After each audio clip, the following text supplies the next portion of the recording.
Hey there, Omaha. Welcome into another episode of Restaurant Hoppen. I'm your host, Dan Hoppen, and for today's episode, we're going to deviate slightly away from the traditional restaurant focus, but we are staying firmly in the food and beverage world, just with a little bit more emphasis on the latter. And that's because my guest today is Jake Heiliger, the Chief Operating Officer of Wine, Beer, and Spirits, which now has locations in Omaha, Lincoln, Grand Island, and a fifth on the way, which we're going to talk about. Jake, welcome to the show. Thanks for having me, Dan. Considering the rapid growth that your stores, these alcohol superstores, have had, and how many different places they're popping up, I don't imagine that there are a ton of people who are listening to this who aren't aware of what your business is. But just in case there are, can you, how would you describe Wine, Beer, and Spirits to somebody who hasn't been in yet? Well, it is kind of one of those just large liquor stores. We've noticed in the past there were a lot of them spread throughout the country, and Nebraska did not really have anything like that. So we wanted to bring that here, and we kind of played off some of those we've seen before while implementing unique, strategies and fun ideas that we were have been able to do that, we didn't see take place other places, which has really helped us as well.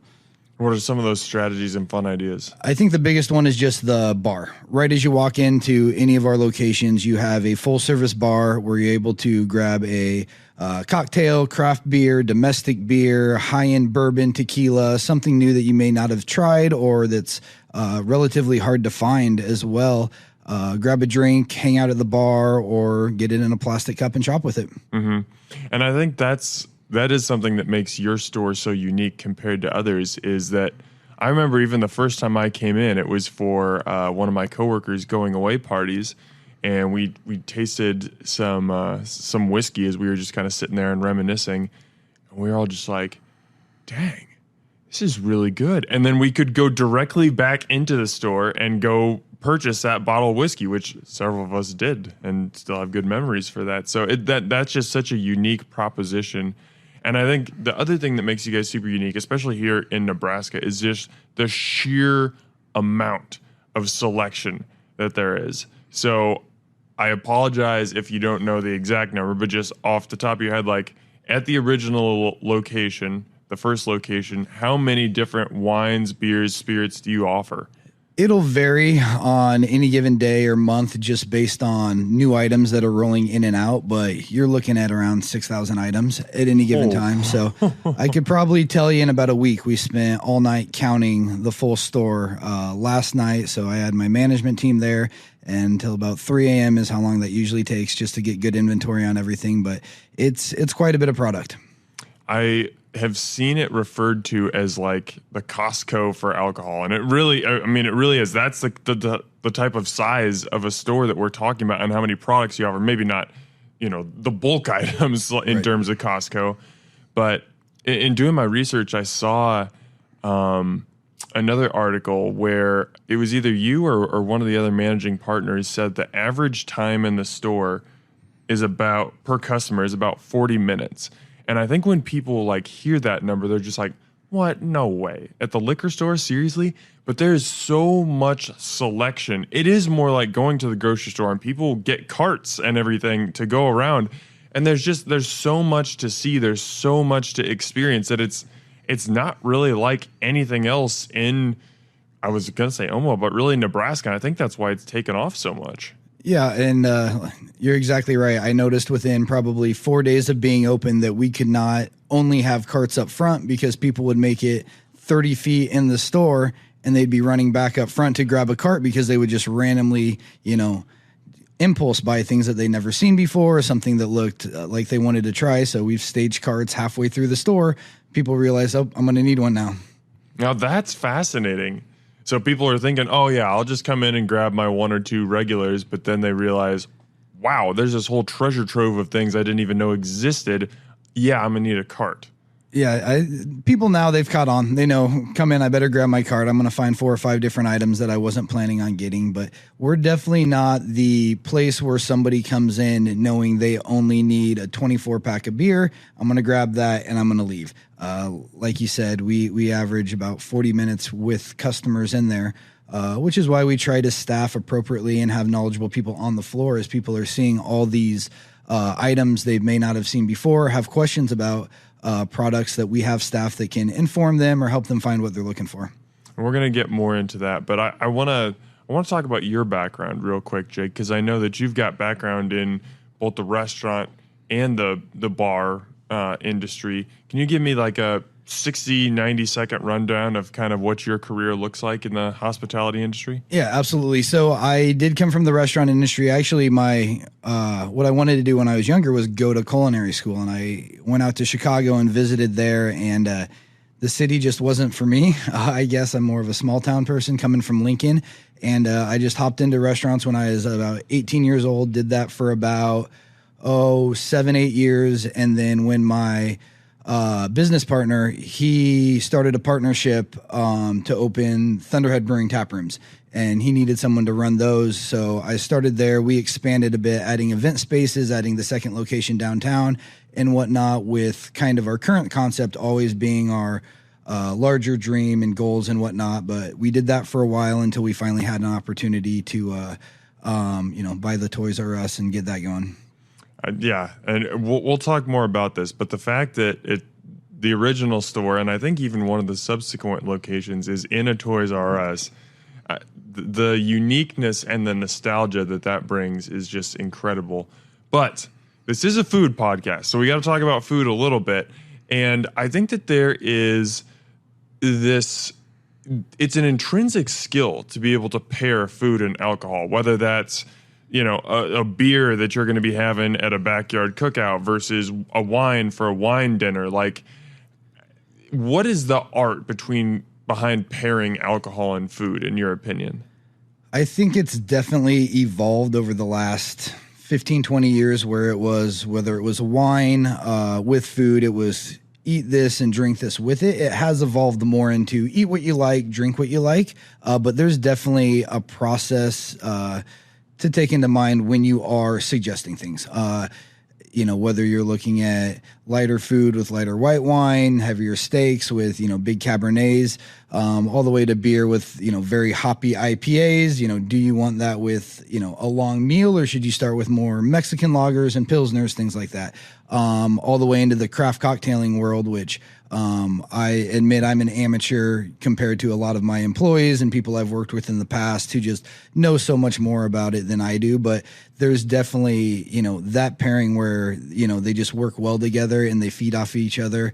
Your palate just is able to recognize those things. So any of the restaurants here in town that do food and wine pairings or have special cocktail menus, they just do a fantastic job with it, where I'm more of the support when people are like, okay, what's your opinion on this? And I can say, well, if this is something you enjoy drinking, I think it'll go really well with what you're having as a meal, but don't feel like you have to have it if you don't know if it's something you will like, because it has kind of become eat what you like, drink what you like.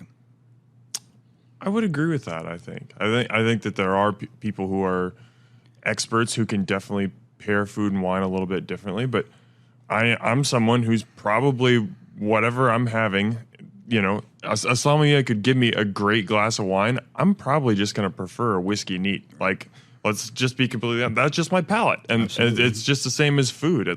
That's perfectly fine for everyone to have their own thing. Now, when you talk about a store that has 6,000 products available, give or take at a certain time, and I mean, if you're in there and somebody comes up to you and is asking for recommendations, where do you even start? Like, how do you have the head knowledge to be able to point? Do you just point them to a certain area, or do you make like specific recommendations? Like, I'm so fascinated in how you just bring people's knowledge to all these awesome products you have. It can be difficult at times depending on where you feel your expertise are and where the staff you have on hand is extremely knowledgeable. Yes, I have a sommelier on staff. I have a great craft beer person. I have a few people that are amazing with spirits and scotches and bourbons and things like that, but I can't work them all open to close every single day. So sometimes my sommelier is not there. My craft beer person's not there. Luckily, I've been around long enough where I feel like I have a good base in every department. And then I can kind of get into a little bit more nuances with the things I feel like I know really well. But one thing I do stress to my staff is let's not overly BS our way to an answer, I guess. Let's make sure that we're giving them accurate information and stuff that we're confident in. So if, I'm not there and my sommelier is not there and someone really wants some in-depth knowledge about French wine and no one on staff has that, we always just say, hey, call Matt back and chat with him whenever he's around, or these are the ones I know he really likes and he suggests, but I can't give you, that much more information on it because I'd rather just be honest with our customers and point them down the road that we're comfortable with at the time. Sure. Now, I saw a quote from you in another article. You said, on a Friday or a Saturday afternoon, I believe we have as much knowledge on the store floor as any store in the country, which is incredible. What makes you say that? I'm just really confident in my management team and even my hourly employees. A lot of them have really taken a hold of the job, and it's something that they're interested in and want to learn more. I have, 23, 24-year-old kids, as I say nowadays, but that started 3 years ago just as cashiers who have really enjoyed it. They may have been going to school for something different, and they've really enjoyed the industry and learning about things to where it's not always just a full-time job for them. It's something that they like to expand their knowledge. And I feel like across the board, I have a great management team in every department. And, the busy shifts are when the most of us are there. And I feel like a question comes in, somebody on my staff on any given day should be able to, handle it for the most part. So how do you train those 23, 24-year-olds who are starting off with probably pretty limited knowledge as a cashier to now where they're at the point where, they're out on the floor making recommendations? How do you get them from point A to point B? Yeah, it's learning a lot from each other, learning a lot from other people in the industry, in town, whether it's my sommelier. My sommelier started as a cashier. And I previously had a different sommelier, and he worked really well with her, and she taught him a lot. And he just kept studying, and he got certified not too long ago. And it was just something that he grew to have a passion for. So it's just, learning from each other. I learned a ton about, even though I was in the craft beer industry, I feel like I know so little now that I learn from my beer manager every single day, just because so much new stuff's coming in all the time that I constantly have to be absorbing that information. Same goes for bourbons, just with all the bourbon hype, everything like that, the new things that are coming out, the different blends and whatnot. I have to learn from my spirit specialist. So we just kind of feed off each other. Our suppliers do a great job informing us, whether it's through training classes, things like that. But it's just being there and wanting to learn the product.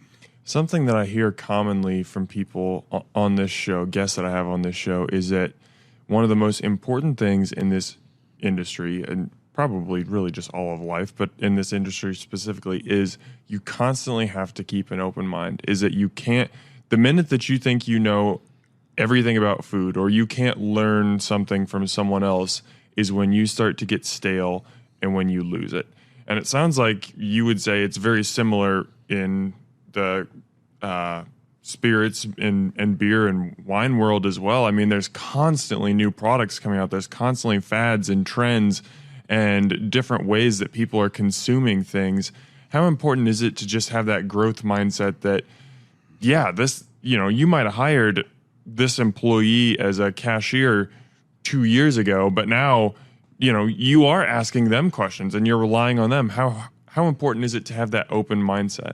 It's extremely, whether it's, from our corporate team, as, we almost have to refer to ourselves as now that we've been in growth mode, all the way down to our hourly employees. But it's something that everyone's kind of on the same page with that. Me and my two biggest business partners that are involved, we butt heads all the time, but we respect each other's opinions, and we feel like it allows us to make better decisions for the company, all the way down to our buying, whether it's myself and my wine manager or my spirits manager, bouncing ideas off each other, trying to stay ahead of trends, all the way around, whether it's pricing, how much we buy on things, what we want to lean into, and just realizing that you will make mistakes. I'll walk by a display of product that sat there for 6 months, and I'll be like, I really messed that one up. Like, I went out on a limb. I wanted to be ahead of the curve, and it's still sitting there. And, we're sitting on that much product for however much long, and I'm going to end up selling it at a loss to move it or whatnot. But we're okay with that. We take a lot of shots, and, if we're right about enough of them, it's better for the customer experience. Now, I want to get an example of the opposite of that. You just referenced, hey, there might be something that doesn't sell very well. What's an example of something that, maybe you didn't know if it was going to hit it off, but you offered it and bam, people loved it? I think the first big trend we saw move was from the seltzers into the ready-to-drink cocktails, whether they're canned cocktails, bottled, or large formats. And we leaned heavily into expanding our shelf set based around all those different products. And that really was successful for us. There's a lot of small examples of that, or whether or not we commit to buying a large chunk of what's available in the state because we know that it's going to be gone and we want to have it for an extended 3 months when everybody is out. So when rum chata peppermint is gone after the holidays and everybody tried it at family Christmas and they're wondering where they can get it, well, we're the only one that bought an extra 3 months supply, so they have to come to us to pick up the product. Now, how much of stocking the store is just following the trends versus trying to understand the why behind it? Like you just mentioned the pre-prepared cocktails. Like you see that those are expanding in popularity. So obviously you get more of them because supply and demand. But do you guys, like how deeply do you guys delve into, okay, why? Why are people going for these pre-made cocktails? Why now? Like, do you get into the psychology behind it at all?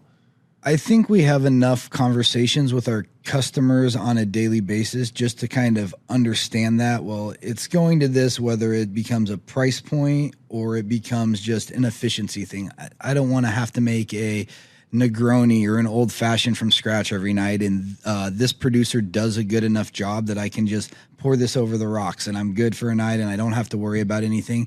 Just having those conversations with our customer base as to why, I don't spend hours a week trying to dig into the psychology of my customers, but I feel like we're on the floor and we have enough interaction with them to kind of get that understanding and then, try to predict the next wave. I guess whether it's good or bad, Nebraska being in the dead center of the country, we're always last to absorb trends and we're usually last to get new products. I mean, I'll have calls, text messages, Facebook messages about, hey, can you get this product? When's this product coming in? And then, if I know it's coming and I've had so many requests for it, I'm going to try to be ahead of the curve and buy, a lot of it. That way we make sure we have something that has been, sought after for a while. Gotcha. Now let's talk a little bit more about that bar area up front, because I think that's such a unique concept, at least here in Nebraska, because if somebody goes in your original location off 144th and Center here in Omaha, that's the first thing that they'll see is off to the right.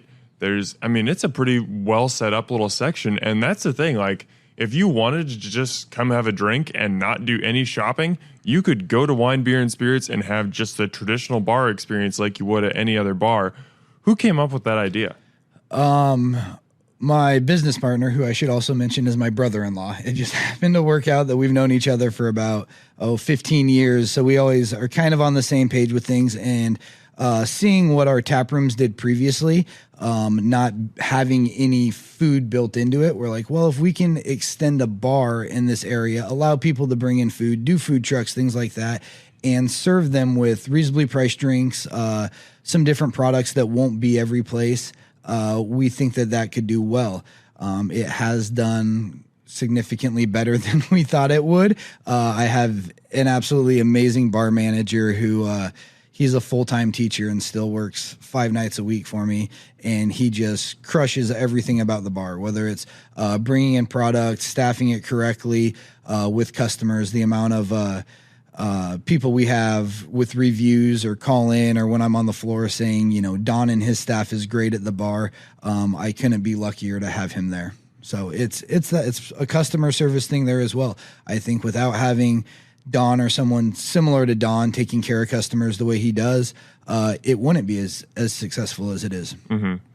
Now, you mentioned bringing food trucks in. You've done that a bunch of times. I've been there once or twice when Izzy's was out, on the patio. You've had Modern Waffle, Dire Lion, several other trucks. Is that kind of the atmosphere that you're hoping to create more consistently, where it's especially in the summer, where you've got a truck outside and people can go inside and get something from the bar. They can even purchase something, come outside, get some food from the truck. Like, that just sounds like a good time. Is that kind of what you're shooting for? Yeah, it was something we wanted to do, and it's hard to get everything done when you're growing, you're expanding, opening more stores. So we've had to push things off that we may have wanted to do previously, but we got our whole side parking lot license to be able to drink out there, fenced it in. So we're capable of doing events. We got some basic patio furniture and whatnot, but we want to give people the opportunity to come out and just have an evening. If you're spending 40 minutes here already, make it an hour and a half. Grab dinner, try a new food truck. My social media and marketing manager, she handles all of that. She sets up all the events. She reaches out to all the sampling people. So she does a great job of just making sure all that's locked in and creating new things. We just had a meeting last week. She has 3 big events planned for the rest of the year in that parking lot. So there's always some fun stuff coming. Now, I think one of the most important things, you guys have been wildly successful. We're talking, you're opening your fifth store. Yeah, sorry, I'm behind. Fifth store in 5 years since 2019. So 2020, late 2020 or middle 2020. Okay, 2020. So even more impressive. The expansion has been rapid. And I think one of the things that helped you guys get off the ground so quickly was that location. And you mentioned it earlier. It's a former Toys R Us. And it was a Toys R Us like that for God knows how many years before that. But I think the nostalgia of having that and so many people who grew up with that being their toy store, and now they're adults and they're the ones purchasing alcohol and they're going to the same place to do that. It's this weird connection, this weird vibe, but it just like works. How do you guys play off that and make the most advantage of it? Yeah, at first, it wasn't the plan. The building went up for auction. We were able to slide in, luckily. And then as we started opening, it was during COVID, which nobody saw coming. We didn't know if we were going to get a liquor license because of it. People were worried about, putting money behind us to start our business. And so it was one of those things where it's like, how can we get by just getting this place open whenever we're allowed, all the way down to us having no shopping carts 2 weeks before opening, calling a shopping cart dealer, and he says, all I've got, and you're not going to like it, is old Toys R Us carts. And I was like, that is absolutely perfect. So, it just happened to work out. The fact that we didn't have time to paint over the old Pac-Man that's on the wall, things like that. And once we got up and going, we realized how much people recognize that nostalgia. And we're like, let's just keep it as it is. We'll be very basic interior, laid back. We just want to be welcoming and people to come in and be comfortable. And we think keeping that, the remnants of the past there has helped a ton. I would agree with that 100%. Just speaking my story, like every year for our birthday, my grandma's present to us was we would get to go with her one-on-one to Toys R Us. We got $20. However we wanted to spend it, we got to spend it. And so I have such strong emotional ties with that place already. So yeah, now I'm not going in there and getting a set of Lego, but I'm going in and I'm getting, my Angel's Envy or whatever it might be. I'm spending 40 minutes in there just looking around at everything.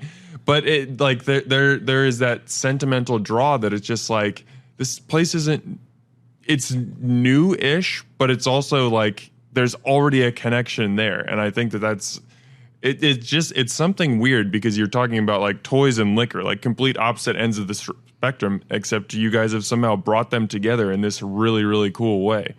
And I think that's awesome. So who came up with the idea, or how did you come up with the idea originally? You said, you'd seen kind of these bigger alcohol stores throughout the country, but that thing didn't exist in Nebraska. So who had the idea to let's take something like that and try and bring it here? Like I said, it was something that my brother-in-law always had, thought would be a great idea. Whether it made sense financially, we never knew. And with our partnership, doing well with the tap rooms and whatnot, and people having some faith that we could do more. When the building did go up for auction, that was a big thing. Leasing's tough. You put a lot of money into rent every single month that you can't get back. So we definitely were on the search for larger buildings that we could buy, and a lot of it, our success, I contribute a good chunk to luck as well. We worked very hard to make sure it has been successful so far, but sometimes you have to get lucky at the right times. Okay, what are some of the examples? What are some other than the shopping carts? Because that's a great example. Something you got lucky with. What are some other examples?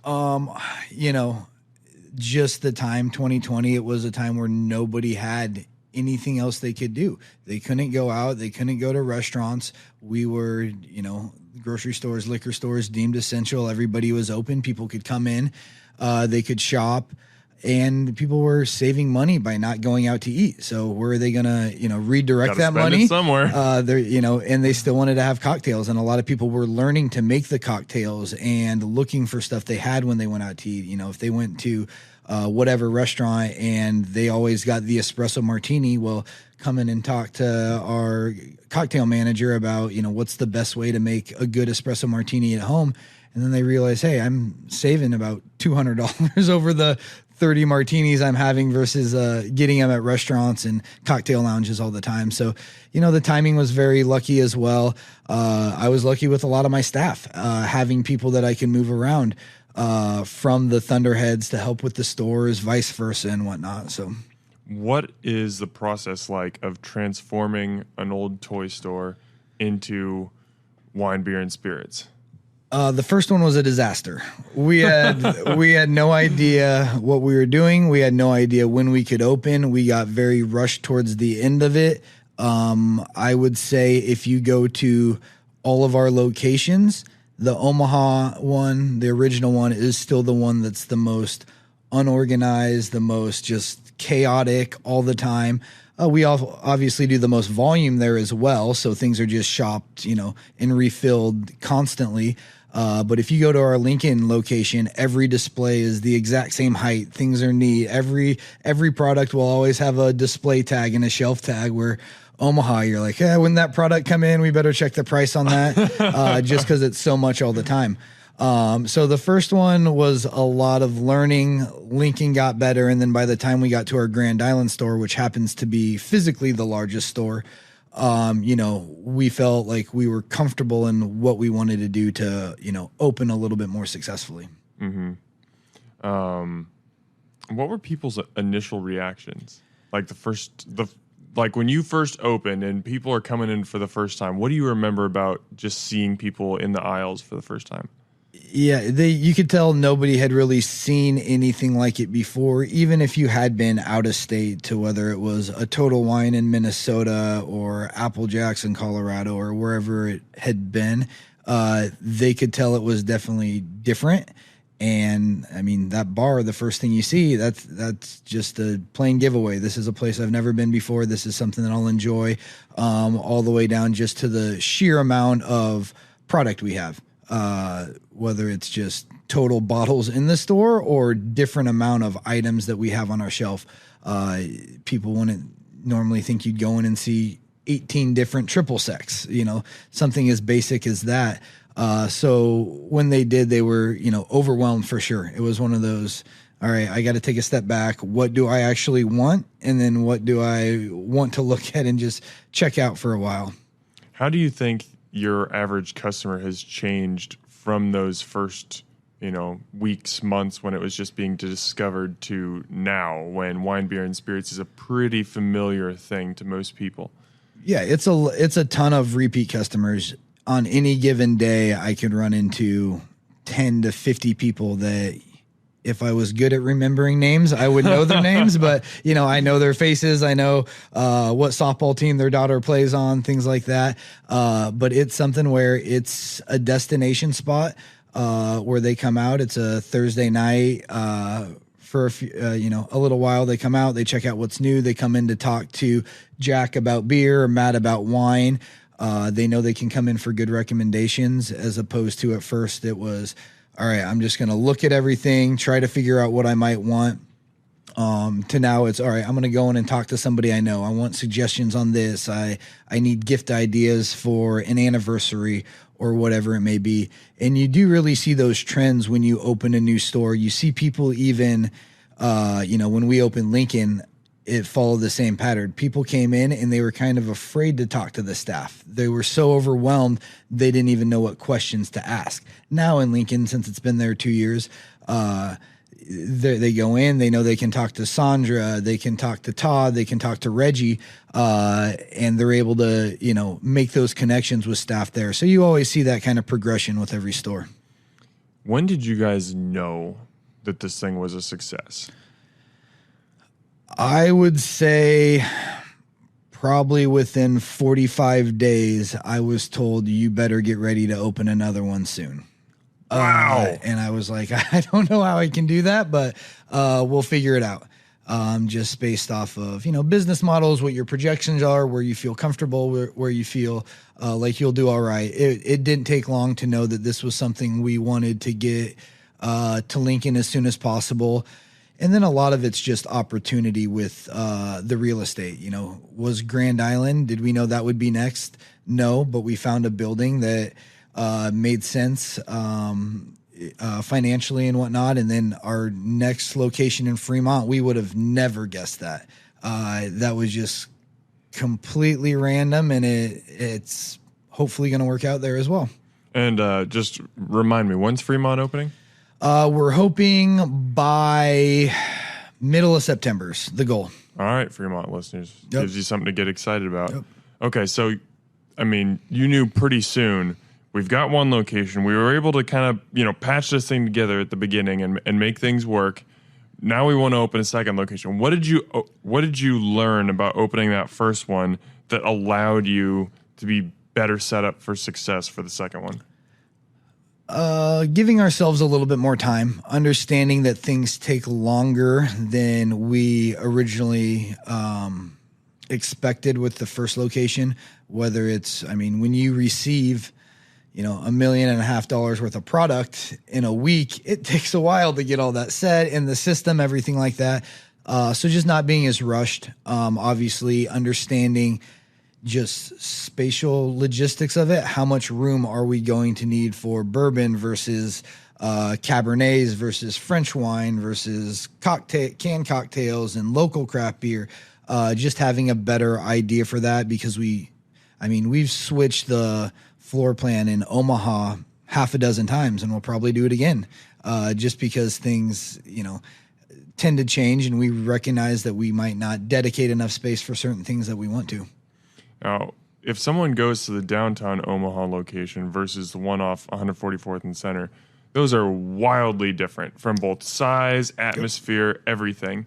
And maybe you kind of mentioned this just based off of the space that you're given to work with, but as you expand, what's the balance between replicating what worked at the original location, what's proven, versus giving each store kind of its own individual personality? Yeah, so our downtown location, we had the Thunderhead tap room that was in there before, and we had about a little over a year left on our lease, and we wanted to see if a smaller satellite version could work in a downtown area, just in case, we want to enter other markets, but we don't want to go out and try to find another 40,000 square foot building. So we thought that was a good opportunity to see if it makes sense from the business standpoint. And it was fairly quick, fairly easy to do. Obviously our biggest hurdle is figuring out what to carry. We can't carry everything down there. We have to pick and choose. And whether it's looking at sales data from our West store and taking the top X% of those products, or whether we think the clientele and customer base is going to be so different down there that we lean into different products. So that's been our biggest challenge so far. But my team down there, they do a great job of, relaying information to me on what people are asking for, what's selling well, looking at sales history, even though we're new, so we can keep, modifying that down there as well. But when you look at those big ones, mainly, the original Omaha location, Lincoln, Grand Island, and now I assume this is going to be the case with Fremont. Like, do you tailor each store specifically to that market, or are all these markets, we're all within, a 100-mile radius or whatever? Are they also similar that you kind of just try and keep things the same? They're going to be similar. The good thing about our company and our business, as much as I say we have a corporate team, we're not corporate. I can call the downtown location when I leave here and say, hey, we're scrapping 16 foot of wine and I want it switched to, all Scotch tomorrow. And we can get that done because we feel like it's best for the business. So we do make a lot of decisions on the fly based off of what we're seeing, information that we're gathering, market trends, things like that, to where if we set something, we're still comfortable changing it whenever it's needed. With some projects coming down the line, if you want to touch base on, I had to make room for 3,000 square feet of space. And it's like, okay, this is how we have to do it. And, it's not always easy, but it makes sense long term. Okay. We got to talk about Guy Fieri. Okay. Because this is a really cool thing that happened. Yeah. In late May, Guy, he was in Council Bluffs to promote the opening of one of his restaurants out there. And he ended up at Wine, Beer, and Spirits, I believe it was the next day, to promote a brand of tequila. And I'm just going to let you take the story from there. How did Guy end up in your location? Yeah, completely random, and another good luck story as well. One of my investors ran into him at his opening.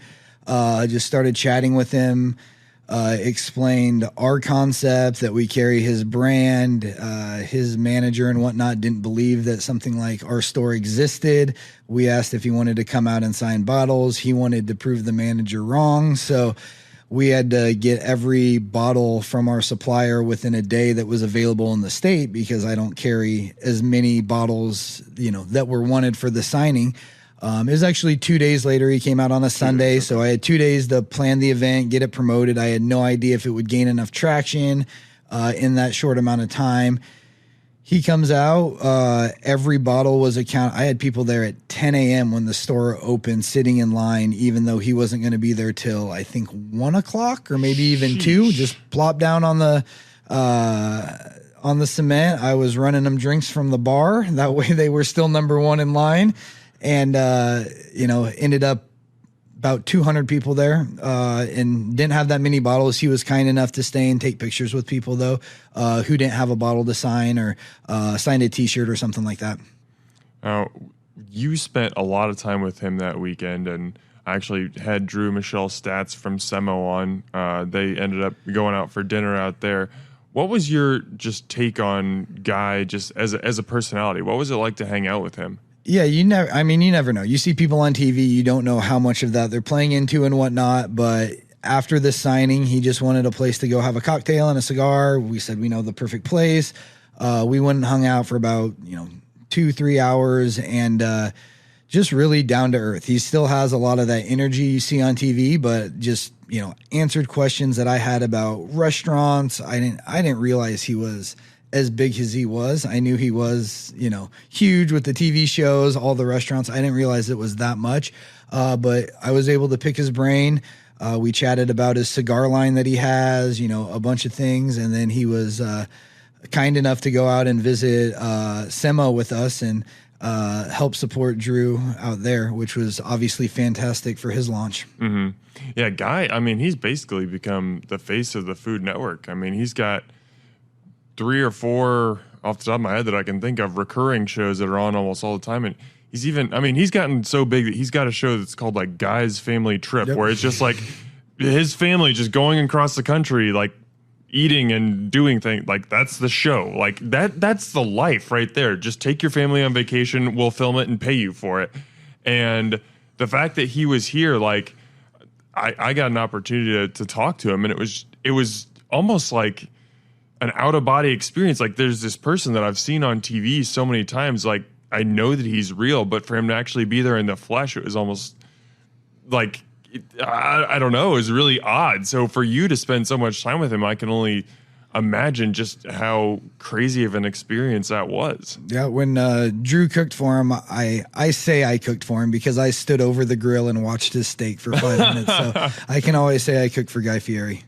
Well, I think you do deserve credit because Drew has told me that there have been, especially because Sem was a new restaurant, that there have been several times where he's been short-staffed or he's needed somebody, and you're one of the guys that he's able to call, and you'll run out to Fremont and you'll help him. And I think that's awesome. I want to give you that shout out here on camera. I appreciate it. It's tough. I know opening a business is never easy, especially staffing. And Drew and Michelle, they're great people. It's going to be incredibly successful. They'll be able to do whatever they want going forward just because of the type of people they are.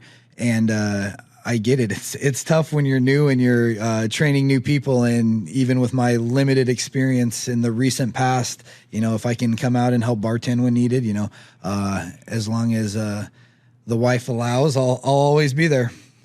Now, this might be a difficult question to ask because if I would have asked it probably 2 years ago, your answer might have been wildly different. But looking at the future of wine, beer, and spirits, I mean, we're talking 5 locations in 3 or 4 years, whatever you want to, call the timeline since the middle of 2020.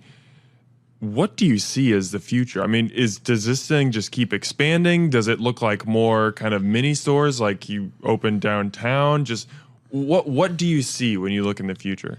It's hard to tell. We try to be opportunistic. We look at things that maybe other people might not take a chance on, and we'll do it. So, if there's a nice building out in North Platte that comes up and we're like, well, let's give it a shot, we'll roll the dice with it. But we don't have any completely set, goals and plans for 3 months, a year, 2 years from now.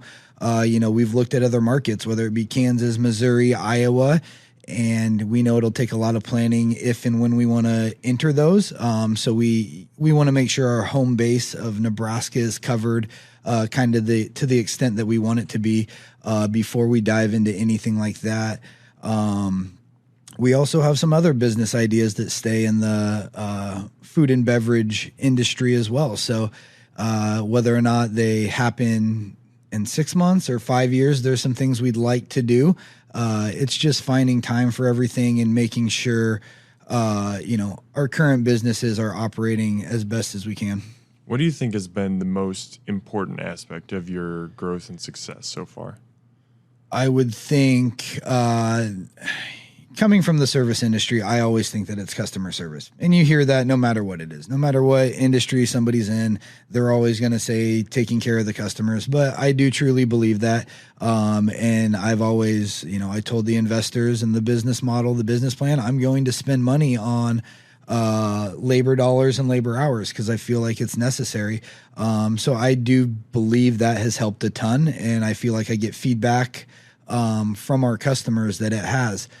So I do think that's number one. I think number two is just being unique and being very approachable from our business model, that we're just a little bit different than everybody else who's done something or is trying to do something similar. Now, I got 2 questions for you to get you out of here that I like to ask just about every guest I have on, but I'm very interested in your answers because you're coming from a very different space than a lot of my guests are from normal restaurants. The first is this. What is one thing that you think customers or people in general don't understand about the spirits business, beer business, wine business that you wish they did understand? Can I just say Blanton's? Yes, please. I think it's about 50-50, the people that understand it with bourbon, that it's almost impossible to get on a lot of the products. And 50% are so new that they're just learning how difficult it is to get. But also knowing that there are products out there that are very, very good, that are easily accessible. And just because certain products aren't always available doesn't mean there's not something as good. And also just understanding supply chain, and they don't, when it's going to take place.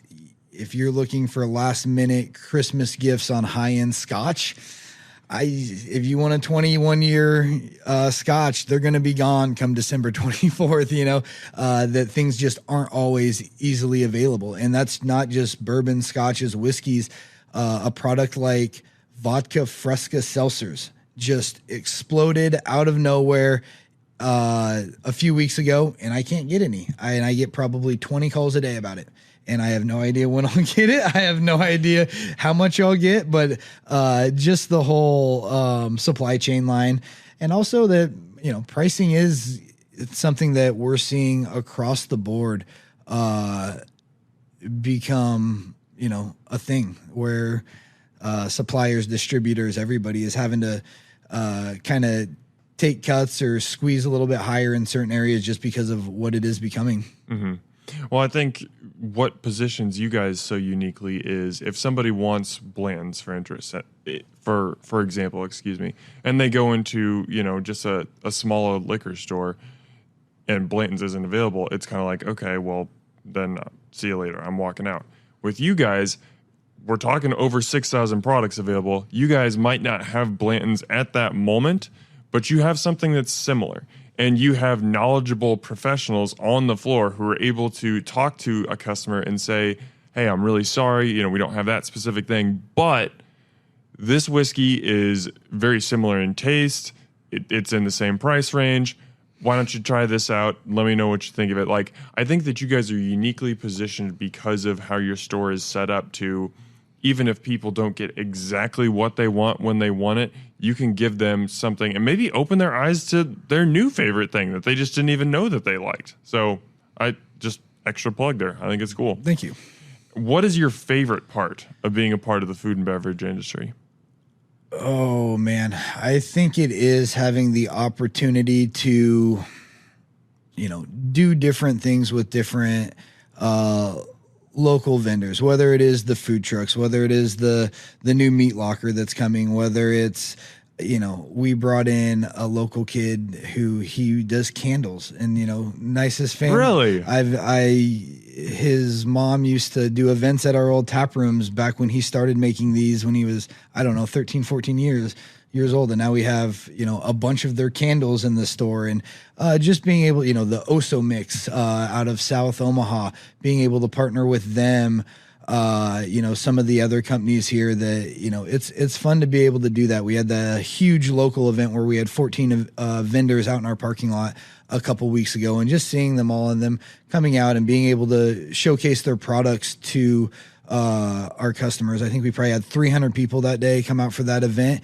And it was crazy how many people didn't realize that some of those products were made in Nebraska, that, breweries that have been around for a decade, like they had no idea it was, in Lincoln or whatever. So, being able to help the small local businesses continue to succeed and grow, because they all do such a great job. And they're all, just amazing people. We're lucky to have a community in both food and beverage that's produced locally that has such amazing families, amazing owners, operators, all the way down to their hourly staff.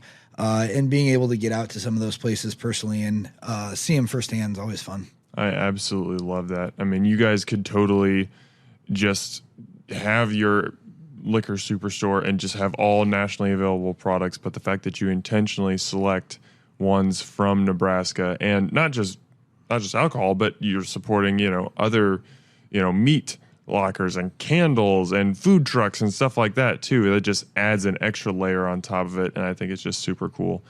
But that's not a surprise with your business, because a lot of what you do is super cool, and I just love that you can have such a unique experience anytime you come in. I mean, yeah, you can come in, and if you want to make it a 5-minute shop where you just want to grab your thing and get out, you can. You can spend an hour walking around doing your thing. I have friends from work who will say, yeah, let's go to Toys R Us tonight. Still call it Toys R Us, and just, grab a drink tonight. I've come out and gotten a drink and gotten a pizza from Izzy's. Like, there's so many different ways to experience wine, beer, and spirits. And I think that's part of what makes it such a special place, and why I'd recommend any listener or watcher go check it out. Jake, I know that, you just told me you were up till 3 a.m. last night just stocking and doing inventory. So I got to let you out of here and let you go get some sleep. But thank you so much for coming on the show today. I appreciate you having me. It's been a pleasure. Omaha, as always, thanks for eating and drinking with us.